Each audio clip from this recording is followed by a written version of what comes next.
Capítulo 3, o nome Jesus, como também o de Cristo, eram conhecidos e honrados desde épocas remotas pelos profetas inspirados.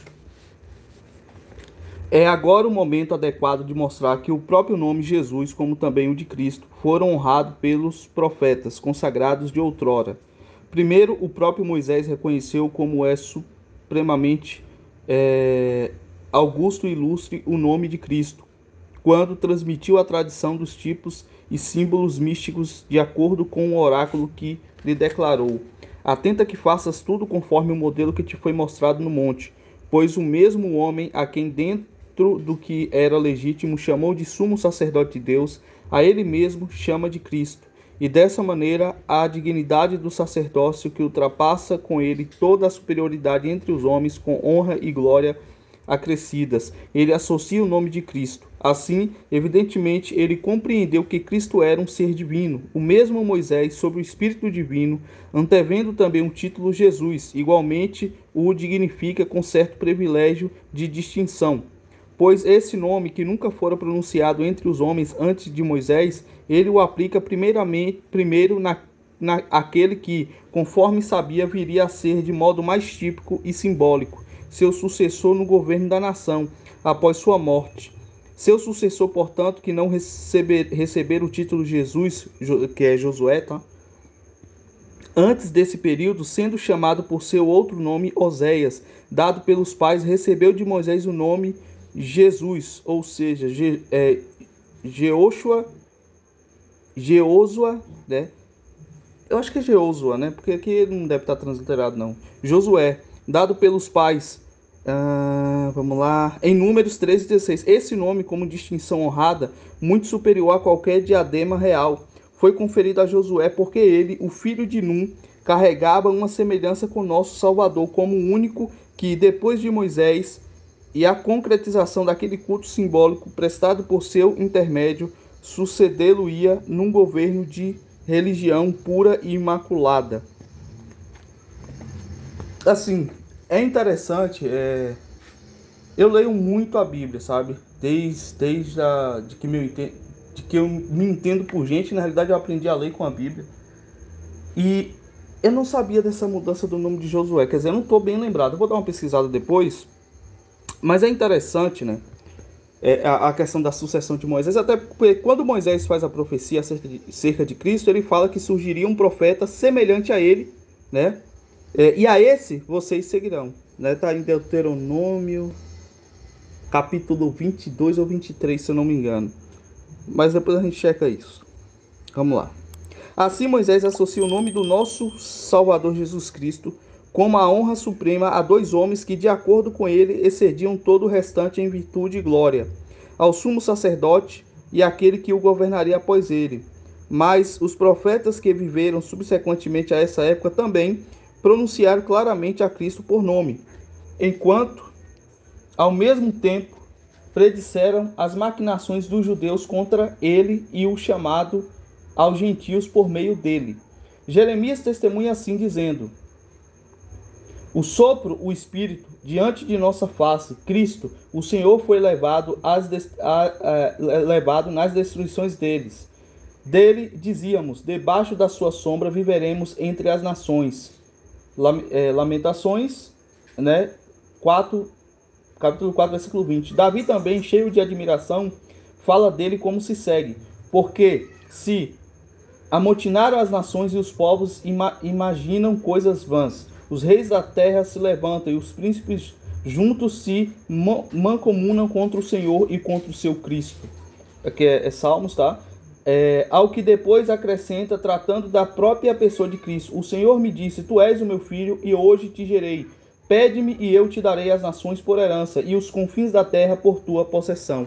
Salmos, capítulo 2, né? Então, assim, isso que já é bem... Quem estuda a Bíblia e sabe das manifestações teofânicas, né, que seriam as manifestações de Cristo antes da sua própria vinda, conhece esses textos aqui. É bem comum aos estudos.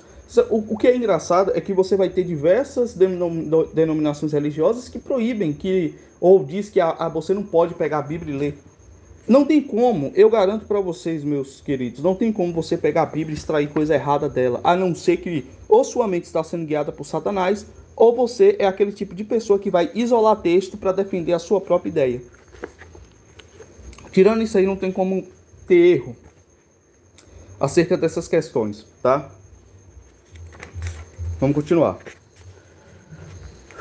O nome de Cristo entre os hebreus também não era dado somente como honraria aos dignificados com o sacerdócio, em consequência de terem sido ungidos com óleo preparado com esse propósito, como símbolo sagrado. O mesmo era feito aos reis, a quem os profetas, depois de ungí-los sob impulso divino, constituíam certos tipos de Cristo, como eles próprios também eram, as sombras do domínio real e soberano do único e verdadeiro Cristo, daquela palavra divina que reina sobre todos. Além disso, também recebemos a tradição de que alguns profetas eram tipos de Cristo, em razão de sua unção, de modo que todos esses referem-se ao verdadeiro Cristo, a palavra divina e celestial, o único sumo sacerdote de todos os homens, o único rei de toda a criação e o único sumo profeta dos profetas do Pai.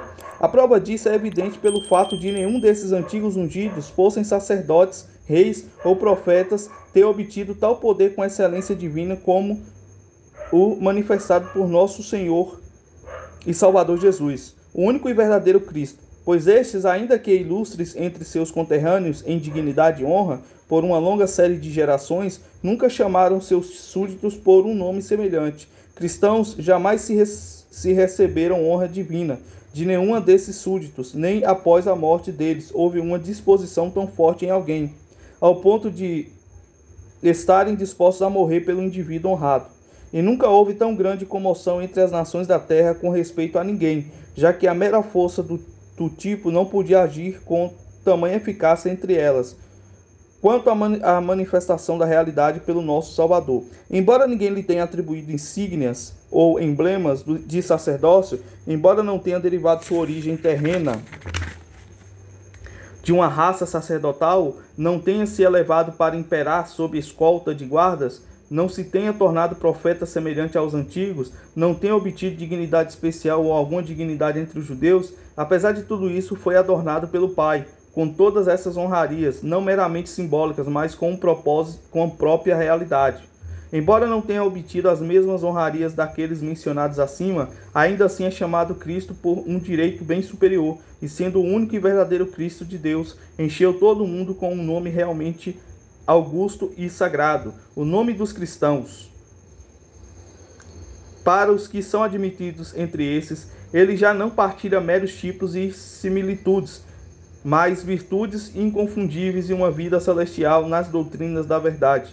Ele recebeu uma unção não formada de substâncias materiais, mas que corresponde à deidade, o próprio Espírito Divino, por uma participação na divindade incriada do Pai, isto é, mostrado por Isaías, que parece exclamar na própria pessoa de Cristo: o Espírito do Senhor está sobre mim, porque ele me ungiu. Ele me enviou para proclamar boas novas aos pobres, para curar os quebrantados de coração, para proclamar liberdade aos cativos e para recuperar a visão dos cegos. E não somente Isaías, como também Davi, falando dele, diz: o teu trono, ó Deus, dura para sempre e sempre. Um cetro de equidade é o cetro do teu reino. Tu amas a justiça e odeia a impiedade. Por isso, Deus, o teu Deus, te ungiu com óleo de alegria, acima de teus companheiros. Neste texto, ele o chama de Deus no primeiro versículo e no seguinte atribui-lhe o cetro real e em seguida o poder divino real. Em terceiro lugar, apresenta-o como Cristo, ungido não como um óleo de substâncias materiais, mas com um óleo divino de alegria. Com isso também ele mostra a sua excelência e grande superioridade sobre aqueles que em eras anteriores tinham sido ungidos como imagens típicas com a substância material. O próprio assim fala sobre ele, e em outro trecho disse o Senhor ao meu Senhor: acrescenta-te a minha mão direita, até que ponha os teus inimigos por escabelos dos teus pés, e um pouco depois do próprio ventre, antes da alva, te gerei. O Senhor jurou e não se arrependerá. Tu és um sacerdote eterno, segundo a ordem de Melquisedeque. Esse Melquisedeque, que é mencionado nas Escrituras Sagradas como sacerdote do Deus Altíssimo, não consagrado por nenhuma unção preparada por alguma substância material, nem mesmo em sucessão ao sacerdócio dos judeus, por alguma descendência de linhagem. Assim, Cristo, nosso Salvador, é denominado com o acréscimo de um juramento, Cristo e sacerdote após estes mais antigos, não de acordo com a ordem daqueles que receberam apenas as insígnias e os emblemas. Assim também a história não o apresenta ungido corporealmente entre os judeus, nem mesmo como alguém surgido de uma tribo de sacerdotes, mas como quem veio à existência por meio do próprio Deus, antes da alva, ou seja, antes da constituição do mundo, obtendo um sacerdócio imortal, não sujeito à debilidade das eras, para todas as eras sem fim, mas a prova maior e mais convincente do poder incorpóreo e divino nele é o fato de que somente ele, de todos os que existiram até o dia presente, é até agora conhecido pelo título de Cristo, entre todos os homens sobre a terra, e com esse título é reconhecido e professado por todos e celebrado entre os bárbaros e gregos. Até hoje é honrado pelos seus devotos por todo o mundo como rei, admirado como mais que profeta e glorificado como a palavra pré-existente de Deus que veio à existência antes de todas as eras e que recebeu as honras do culto. Ele é também adorado como Deus, porém o mais notável é o fato de que os que são a ele consagrados o honram não apenas com a voz e com o som das palavras, mas com todas as faculdades da mente, de modo que preferimos testemunhar dele, mesmo em detrimento da própria vida. Capítulo 3 finalizado, vamos para o capítulo 4. Deixa eu botar um café aqui para molhar a garganta.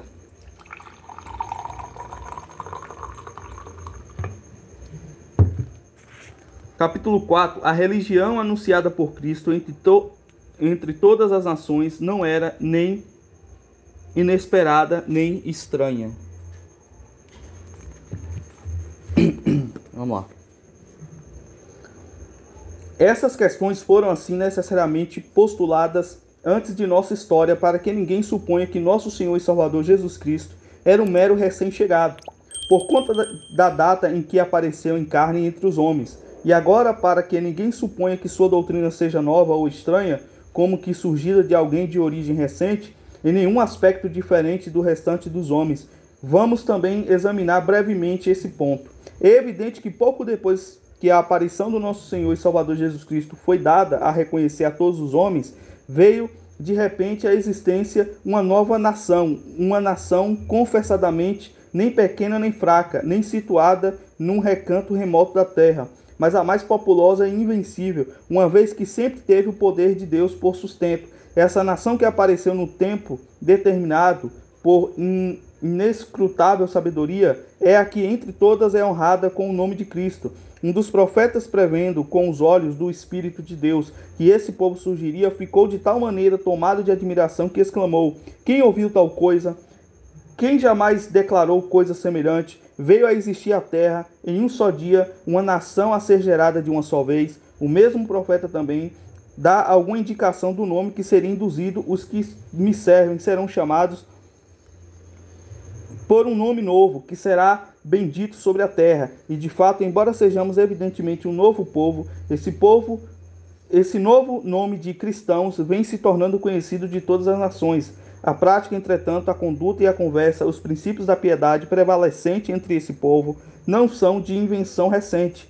Tendo sido estabelecidos, podemos dizer, pela deidade dos ditames naturais dos homens piedosos de outrora, desde a própria origem de nossa raça, uma afirmação que nos empenhamos para provar da seguinte maneira: é sabido que a nação dos hebreus não é nova, mas honrada entre todas por uma antiguidade. Os escritos e a literatura dessa nação tratam de homens de outrora, raros e poucos em número, mas ainda assim excelentes em piedade, justiça, de toda virtude. E com efeito, antes do dilúvio, houve alguns que se distinguiram pela virtude, e depois destes outros, ambos os filhos e a posteridade de Noé, entre os quais devemos mencionar Abraão, celebrado pelos hebreus como fundador e progenitor da nação. Caso alguém, a começar em Abraão e retrocedendo ao primeiro homem, considerasse cristãos de fato, embora não de nome, os que tiveram o testemunho da justiça, não estaria longe da verdade, pois, visto que o nome cristão pretende indicar a própria verdade de que um homem, pelo conhecimento e pela doutrina de Cristo, distingue-se pela modéstia e justiça, pela paciência e uma fortaleza virtuosa, e por uma profissão de piedade com respeito ao único e supremo Deus. Tudo isso foi cultivado com menos diligência por eles que por nós. Eles também não consideravam a circuncisão, nem observavam o sábado, como também nós. Nem nos abstemos de certos alimentos, nem consideramos outras imposições que Moisés subsequentemente entregou para serem observadas em tipos e símbolos, porque tais coisas não dizem respeito aos cristãos, mas a eles, obviamente, conheciam o Cristo de Deus, conforme apareceu a Abraão, comungou com Isaac, falou com Jacó e conversou com Moisés e os profetas após ele, conforme já foi demonstrado. Muito interessante esse ponto aqui, né? E isso aqui vai culminar, sabe aonde? Isso aqui que ele está falando vai culminar claramente em Gálatas capítulo 3, se eu não me engano, eu já fiz a leitura aqui, aonde Paulo vai questionar sobre a questão da nossa filiação a Abraão pela fé, e Paulo vai dizer, a lei veio antes ou depois de Abraão? Né? A lei veio 430 anos depois de Abraão. Então fomos chamados pela fé que justifica ou pela lei? E aí Paulo vai dizer, somos filhos no crente Abraão, que foi chamado pela fé. Então quando Abraão foi chamado, e nós fomos chamados em Abraão, pela sublime graça de Deus e sua presciência e toda a sua obra redentora na cruz, a gente foi chamado fora de lei. A lei foi dada aos hebreus. Eu já expliquei sobre a questão da lei e tal em outros vídeos, eu não vou entrar em detalhe porque pode ficar muito alongado. Mas você entende aqui o princípio do que ele está falando? Quando Abraão foi chamado, ele foi chamado fora de lei. Ele foi chamado como um cristão, um servo, no coração, na consciência. Ele passou a entender que as coisas, idolatria, essas coisas eram erradas, não por uma imposição que você morreria, mas porque você deve honrar o único Deus. Né? Muito bom a leitura. Vamos continuar. Dessa maneira, descobrireis também que essas pessoas piedosas foram honradas com o nome de Cristo, como na seguinte expressão: não toques nos meus ungidos e não causeis dano aos meus profetas. De onde devemos supor simplesmente que a primeira e mais antiga religião conhecida, a daqueles homens piedosos ligados a Abraão, é a própria religião mais tarde anunciada a todos nas doutrinas de Cristo. Disse que Abraão recebeu a ordem de circuncisão, ainda assim, muito antes disso, provou ter recebido o testemunho da justiça mediante a fé. É isso exatamente que eu falei, que Paulo vai falar em Gálatas. Abraão, dizem as Escrituras, creu e isso lhe foi imputado como justiça. E de fato, a comunicação divina lhe foi dada por Deus, que lhe apareceu quando abrigava esse caráter antes da circuncisão. E esse era o próprio Cristo, a palavra de Deus anunciando que todos os que viriam em tempos futuros seriam justificados de maneira semelhante, dizendo: e em ti serão benditas todas as nações da terra. E de novo, quando ele for uma grande e poderosa nação, nele serão benditas todas as nações da terra. Podemos obviamente compreender isso pelo seu cumprimento em nós, pois ele foi de fato justificado pela sua fé. Pela sua fé em Cristo, a palavra de Deus que apareceu a ele, e tendo renunciado à superstição de seus pais e os antigos erros de sua vida, confessou o único Deus supremo e serviu por obras virtuosas, e não pelo serviço subsequentemente imposto pela lei de Moisés. E o mundo foi abençoado pelo cristianismo, né? E o mundo tem abandonado a fé em Cristo. Os países que eram conhecidos por serem católicos ou protestantes têm abandonado essa fé, e olha a bagunça que tem se tornado. Não que antes não se tinha, mas era bem mais justo e melhor do que hoje, né? Foi com a era cristã, sumiu a era bárbara do mundo, né? A ele, portanto, conforme era, declarou-se que todas as tribos e todas as nações da terra seriam nele abençoadas. Mas parece que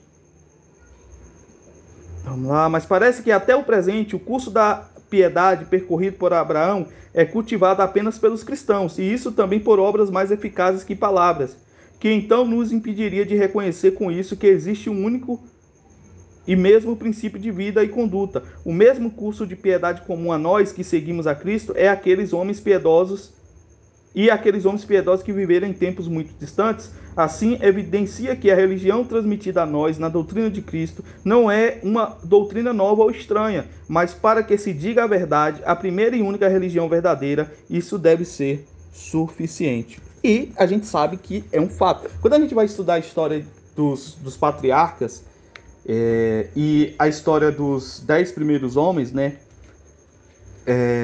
até Noé, você vai ver que a prática deles, a vida piedosa deles, é muito, muito parecido com a vida piedosa que Cristo e os apóstolos viveram, né? Principalmente o que a gente vai pegar ali, Enoque, vai pegar Noé, né? Matusalém.